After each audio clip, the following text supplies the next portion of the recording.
Welcome back, everyone. Thank you for joining us this evening. I wanted to reconvene our open session of January 3rd, 2025, a regular meeting of the Board of Trustees, and report out action taken in closed session. Item number 3A, a majority of the board voted 5-0 to approve a compromise agreement in Office of Administrative Hearings, case number 2024-100413, to resolve education and related claims raised against the district in exchange for a total not to exceed $53,000, including related claims for attorney's fees through the end of the 26-27 school year.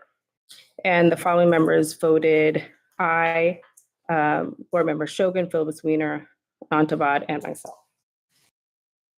Okay, thank you. All right, it is time for the Pledge of Allegiance. We'd love to invite our students from Glorietta to assist us in leading the group. You want to come to the front? It's right here.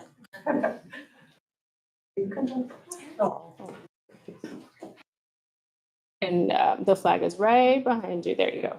Yeah. All right, ready? I pledge allegiance to the flag of the United States of America and to the republic for which it stands, one nation, under God, indivisible, with liberty and justice for all.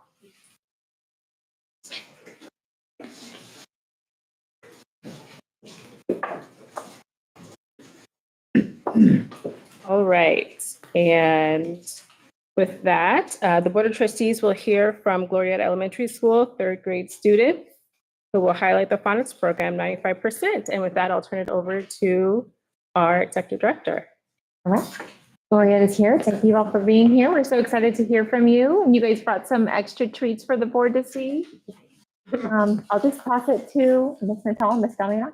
We're actually going to toss it to them. Okay. They need to use your table. Yeah, we're gonna use this space.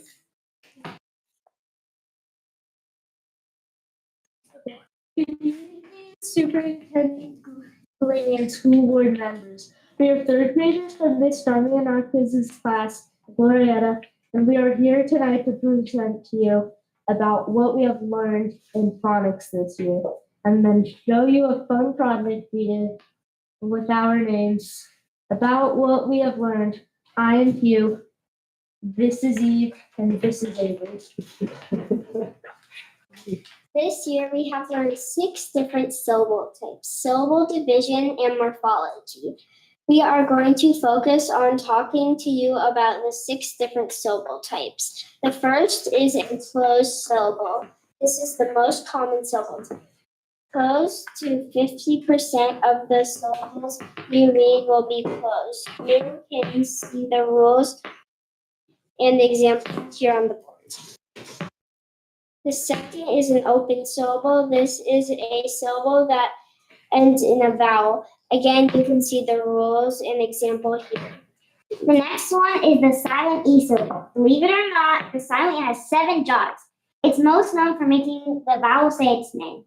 The next type is a vowel team syllable. This is when 2 or more letters side by side are pronounced as one vowel. The next one is vowel R syllable. This is also known as bossy R. R bosses or changes vowels letters name sound. The last type is consonant LE. This syllable type is a final stable syllable and also includes consonant AL or consonant EL. The silent vowel letter is added because every syllable must have a vowel. Those are all the syllable types that we have learned. We then got to make fun name snowmen and label our name syllable types on our snowman.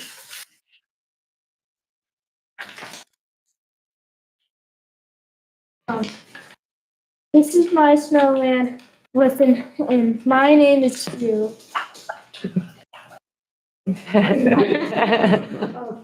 On board stage, a long U and the long U makes the G and the H silent. On mine, I have an open E, and a V with a bossy. My name is Avery, and I have an open A, a V with a bossy R, and a Y that says E.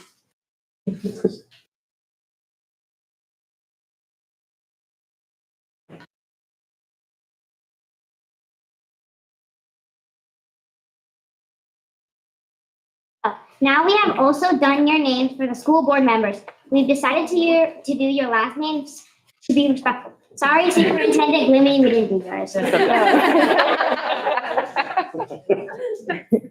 I forgive.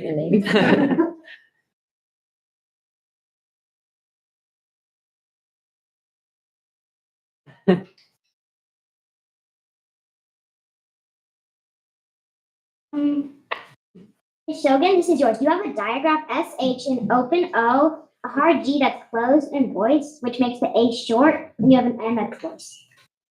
Thank you. Yay. Learned a lot right there.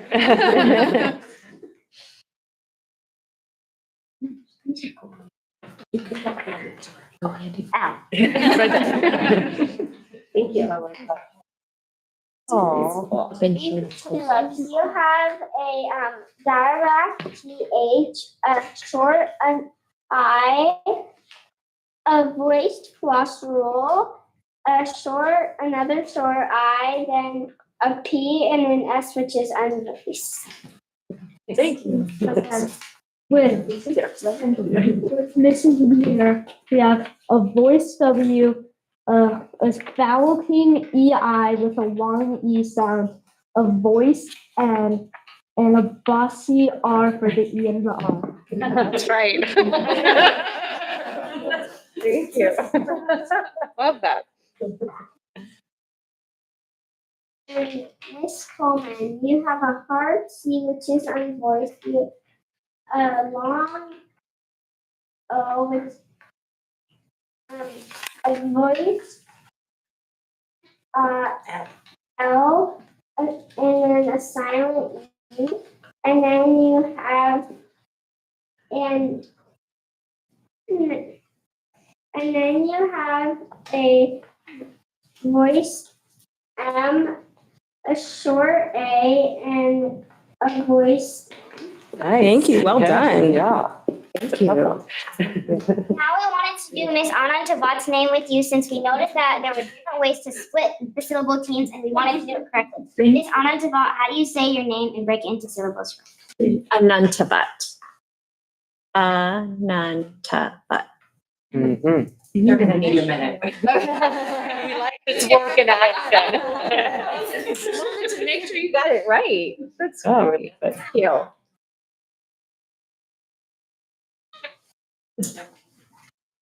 I feel so special. I know. Even mine is different. Like E.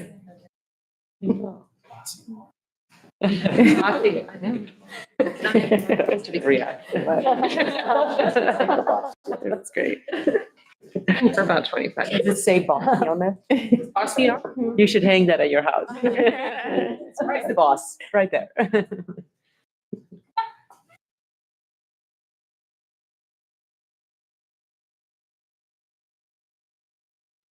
You have a schwa A, an N that's closed, a syllable closed. You have a schwa ta, and then the last syllable is closed.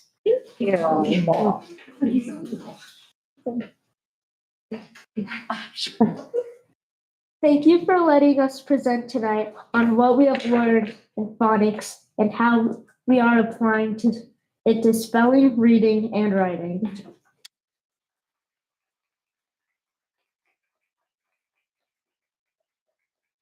That was just wonderful. Do our board members have any comments, questions? Oh, just thank you. I really thank you for loved being this.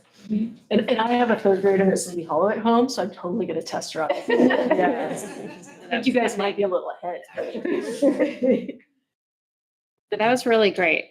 You know a lot about words and how they're made up, and that's going to help you be better readers and writers and spellers. And then I think that will carry you on for a long time, knowing how to break words up. It's going to, even the terms you're using are so advanced, things that I didn't know. So thank you. Do you guys enjoy learning it? Yeah, it's fun. Did you do this with your family members in your house? Like everybody's names? School. It'd be fun to do with your family members. Maybe for Valentine's. Yeah. Make a heart with the. And a big thank you to your teacher. Yeah. Let's give her-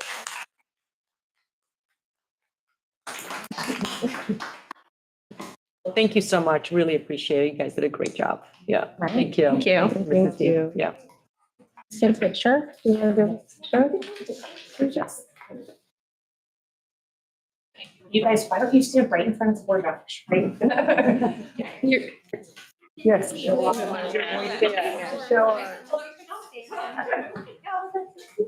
Misty, why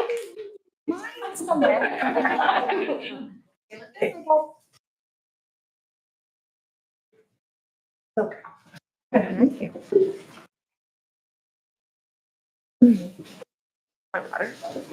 Thank you. Wonderful job. Next, we'll go to the public comment period. At a regular meeting of the Board of Trustees, the public may comment on items within the subject matter jurisdiction of the governing board. For items on the agenda, the public may comment at the time the board considers the agenda item. For items not on the agenda, the public may comment under item 6A, public comment.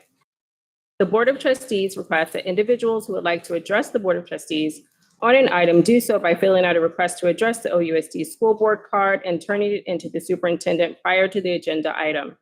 Comments are limited to not more than 3 minutes. Groups are asked to limit their comments to a total of 5 minutes. The board shall limit the total time of public comment to 20 minutes. To comply with the Brown Act, the board may listen to comments from the speakers, but can neither discuss nor take action on the issues presented. With that, we'll move on to, do we have? any Yes, we public have comment? 3 public comments. So Kathy Barrett, and then Rebecca Dahlberg, and then Bill Hudson.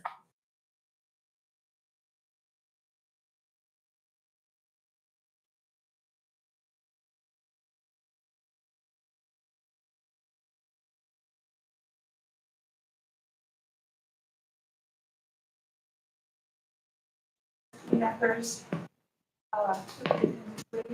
staff. Thank you for everything you do in this district and watching these young children present. I never thought that. So I'm here to see.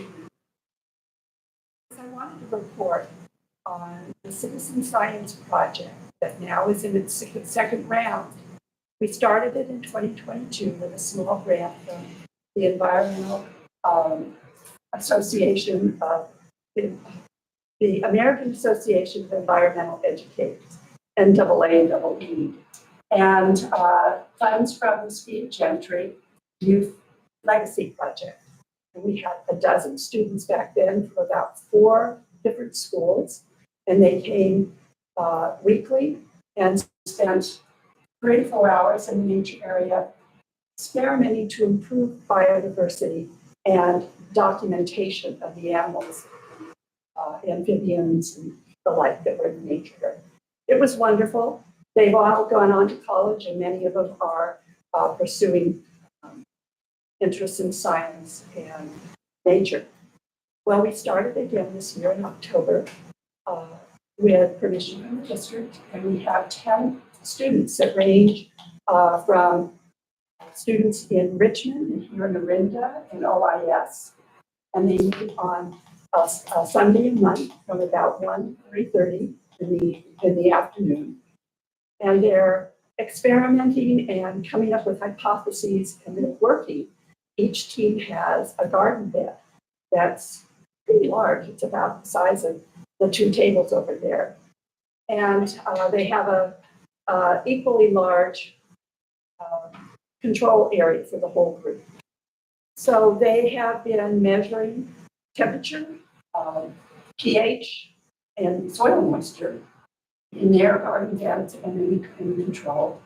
They discuss what their ideas are, and I'm going to send around pictures from yesterday that show that each of their 4 experimental plots are quite different. They're pursuing different ideas.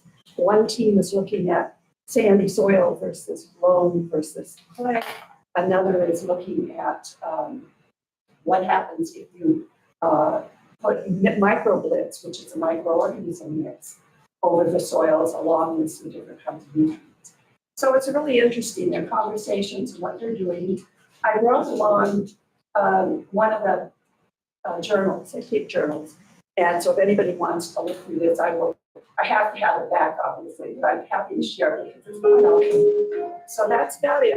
I just wanted you to know that we love the sweetness. Thank you so much. You want to pass this around? These are pictures. Anybody want to take a look at one of the journals? Sure, you can pass it. Okay, yeah. Thank you so much. Rebecca Dahlberg next? I don't She's see probably Rebecca. stuck in the Okay. chain, yeah. So we have Bill Hudson. Bill, you're up. Yes. Thank you.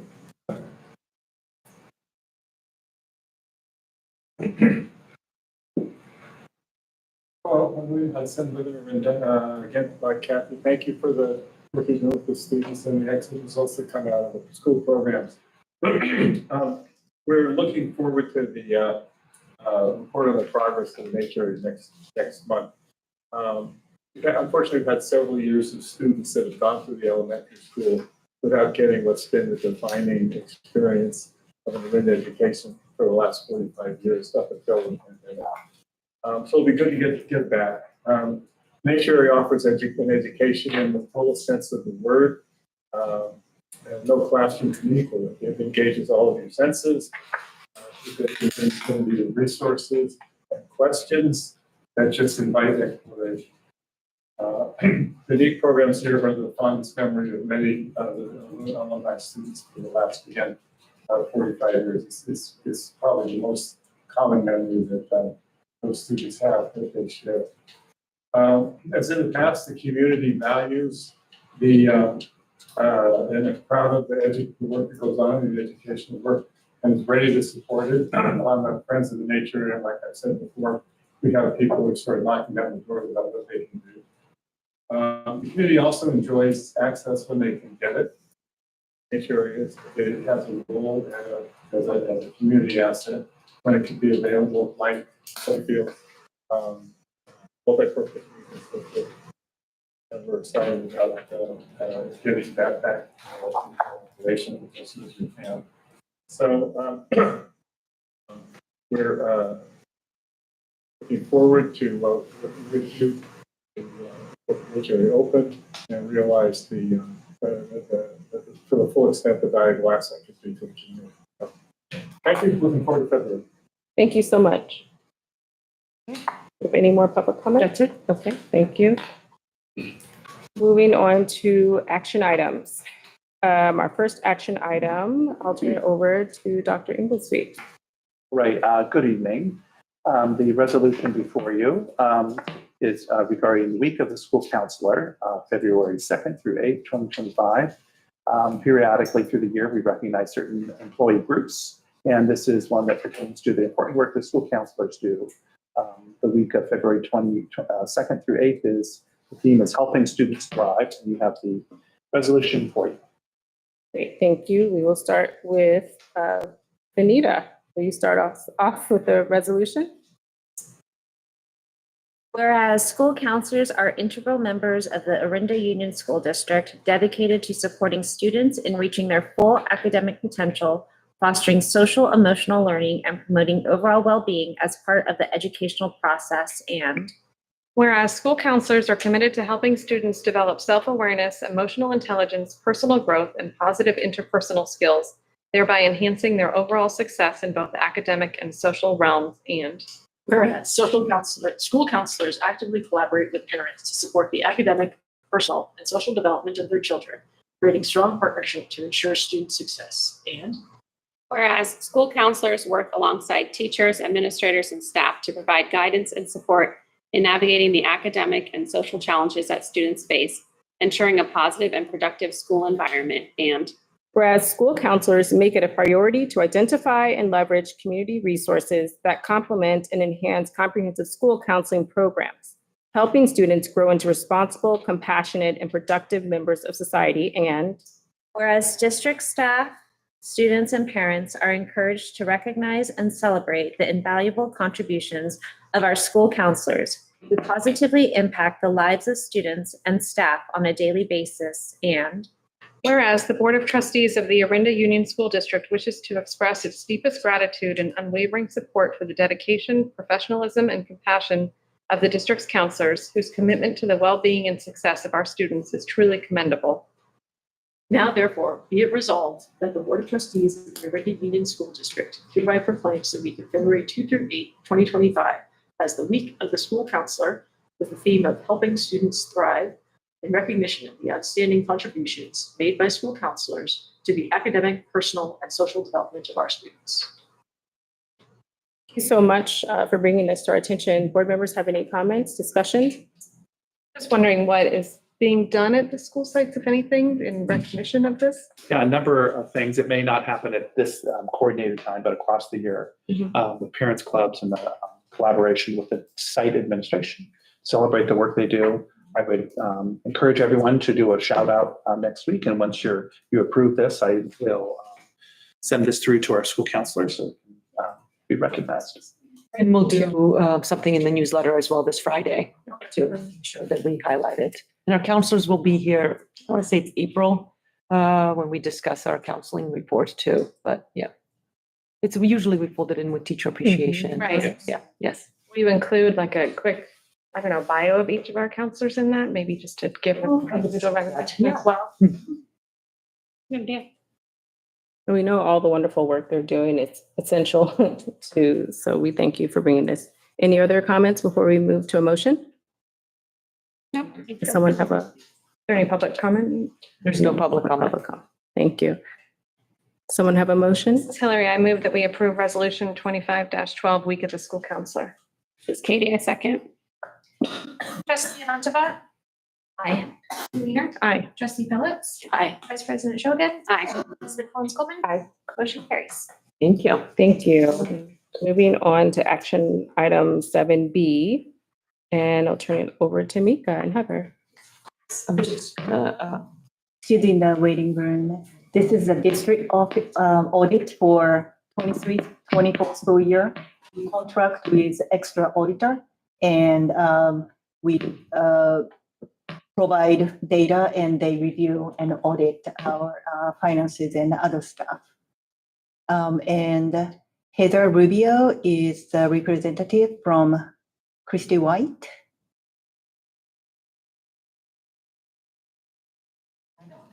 one second.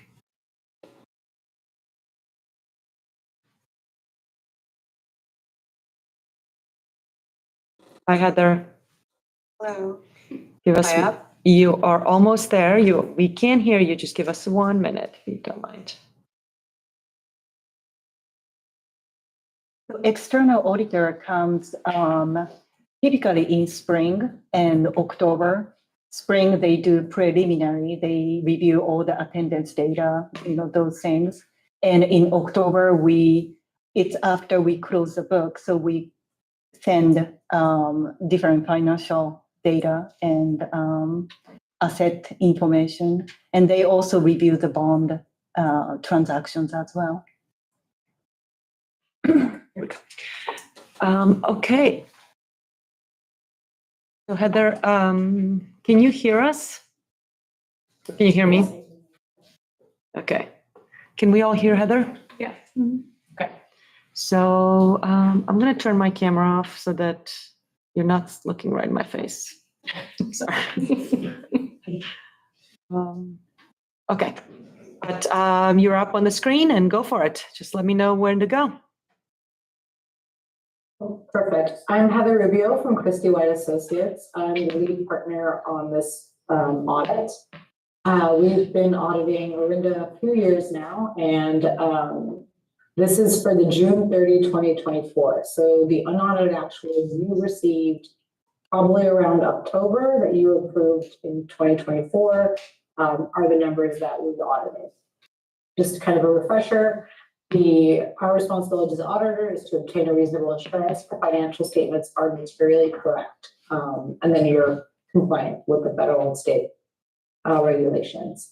Our opinion does not necessarily address the financial condition, but it does if there is an issue and we don't believe the district can make it a year out, we will report that. And I'm happy to say that you have an unmodified opinion on your financial statements, which is the best opinion you can get. So that means if you go on to the next page, paragraph one of the page one of the audit report, second paragraph, it says that. So we say, in our opinion, we believe the numbers that were given to you, the unaudited actuals, and now the numbers in this report are correct, and we didn't have any adjustments to these numbers. And so we believe they are materially correct. And all the funds in the fund information. Okay. You go on to the next page. Just kind of an idea of what we do to make sure those numbers. So we audit twice a year. Big focus at the interim piece, which is usually in the spring. That's a lot of procedures over your attendance, a lot of state compliance, and making sure you're approving the Williams Court complaints, the school accountability report cards, comprehensive school safety plans. We're looking at your controls, your key controls over payroll, which is a big number for the district, payroll and HR, cash receipts, any money coming in, and then the cash disbursements that are not payroll and HR, or payroll and benefits. So that would be kind of any contracts you enter into, public contract code, anything else. And so we were doing a number of procedures to look at the controls that you have and all making sure that, pulling a number of samples to making sure that's all correct. And then at the end of the year, we're following up on those procedures, and we're also looking at those unaudited actuals. So if the district says there's 10 million in cash, county treasury, we are going to verify that there's 10 million in cash to the county treasury. And same thing with capital assets, long-term debt, and then we test your journal entry process. And I'm happy to say that there were no significant deficiencies or material weaknesses in this case. Again, your internal control process or the financial reporting process, we didn't come across any instances of non-compliance either. So great score. If you go on to the next slide, because you receive state funds, like most districts, you have a number of procedures that you are required to follow. Those procedures change every year. So there's an audit guide that comes out, and every time there's new legislation, assembly bill, something, there is a new program. For example, the new ones this year are your Prop 28 arts and music funds, and there's a lot of requirements that go along with that. In addition, the other requirement was your extended learning opportunity program, which has also a number of requirements and procedures that you will need to do as a district or you need to audit. Very hard place to get a perfect score. For a number of reasons. One, these are changing. Two, they're changing as you're implementing the program. So there's two things that are happening. Overall, you have an unmodified opinion, which is the best opinion you can get. There are no significant deficiencies or material weaknesses, but we did have small instance of non-compliance related to the extended learning opportunity program, which is one of those new programs I mentioned. On the next page. There is a requirement that you offer the program for at least 30 non-school days. And I think in the first year of implementation, due to the timing and getting the program together, you did meet the 30 non-school day requirement. Staff would like to talk about this finding just for a second.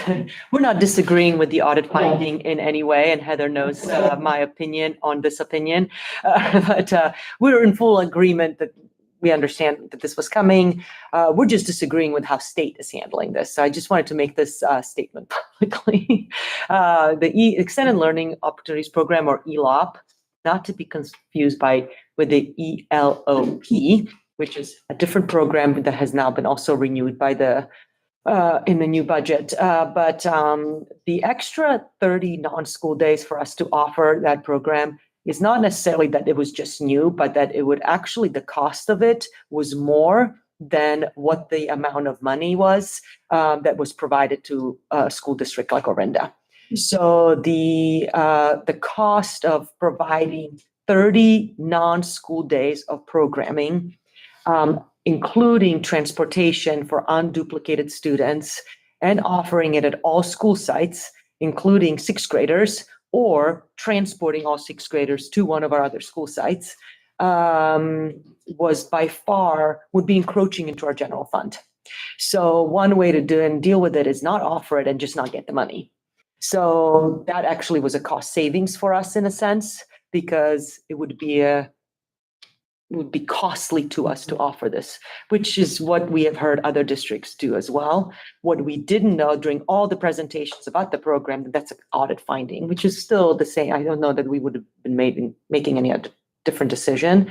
But this is how the state is collecting data on who is who's actually not offering these programs and who's returning the money. So I just wanted to clarify that we're not actually doing anything wrong in our procedures. It's just that we had actually made that decision. If we can find a more cost-effective program, which we met with the city of Orinda, Parks and Rec, to see if we can offer, partner with them through the camps. The transportation is the tricky part for the unduplicated students. We've talked actually in how we can do it. I'm looking at Kiva in the audience and how we can do it through Basque, but Basque is not offered around school days. So there's a lot of planning out there. It's just that we're trying to figure out how do we do it so that it's not costing our core programming to offer enrichment. So I just want to clarify that. Yes, and I apologize. It's a finding in the audit report, but you're correct. You did tell us this one. We didn't necessarily find it. And then you're also correct. There's a number of findings in the audit report because this is kind of how the state is invoicing districts for the money that they are owed back. A lot of districts, especially your size, have chosen to either not run the program or do certain pieces of the program. So you're correct. You're also not alone. Does anybody have any questions? Yeah. No. And then the final piece, just kind of the long-term data I like to show that each year. You guys have decreased from the prior year. You're making the payments on your general obligation bonds, but the state pension numbers continue to increase. That's your state reclassified and your teachers' retirement contributions. And that's a liability that you really have no control over. It's just how the state pension funds are doing. And this is your portion of that liability. Okay, I think that's it for presentation wise. But I'm happy to answer any questions about the audit or the audit report. Any comments or questions before we ask for public comment? No. Is there public comment? I don't have any public comment. There's no public comment. All right, have a motion? Sure. This is Hillary. I move that the board approve the district financial audit for the 2023-24 fiscal year. Katie, I second. All in favor? Aye. Right. And with that, thank you so much, Heather. We appreciate you staying on this evening, and thank you for always showing up for us. So thank you. Thank you, Heather. No problem. No problem. I just wanted to also say thank you to Mika and team. It's a lot of items we requested and they just kind of get more and more each year. And so we appreciate it. And this audit was on your time. So we appreciate that too. Thank you. Thank you, Heather. Thank you, I should add Mika. that too. Thank you. I want to mention, I would appreciate my team providing so many information and timely. They're on top of it. So I really appreciate the team. Let's pause for a second. Thank you, Heather. Appreciate it. Thank you. Okay. Thank you, Heather. Thank you, Mika. Thank you. Want to take just a moment to pause just quickly? Okay. Can we pause the? We have a couple members.